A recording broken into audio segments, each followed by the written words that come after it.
有一段时间没有吃松糕了，那今天就从家里做一个米香味十足的松糕，也可以叫米糕。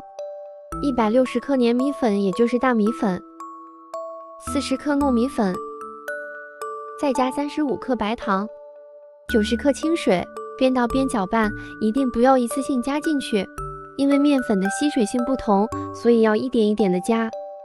等全是大的面疙瘩，我们用手抓起来，一把使劲攥成一团，但是用手轻轻的一搓，又能搓成粉。要的就是这种状态。如果觉得太干，就再加一点点清水，把大的面疙瘩给它搓成粉。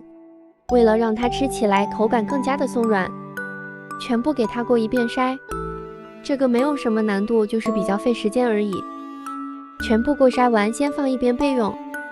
家里有红豆沙的，可以给它加一层红豆沙馅，没有的也可以不用加。按照模具的大小裹上保鲜膜，轻轻给它按扁。我家里没有小蒸笼，就用了一个6寸的蛋糕模具。先倒一半粉进去，轻轻给它刮平，再把豆沙馅铺在上面。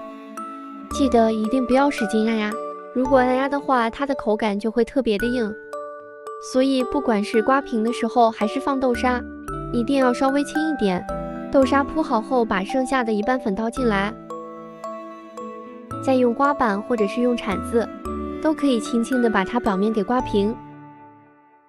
为了防止水蒸气滴在上边，变得不好看了，我们给它盖上保鲜膜，在上边扎几个气孔，把它放在蒸屉内。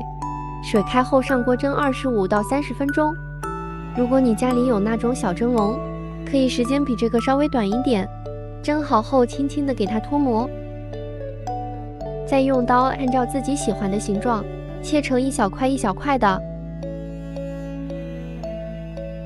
家里有蜂蜜的，可以在每块上边稍微挤一点，再撒上一点干桂花。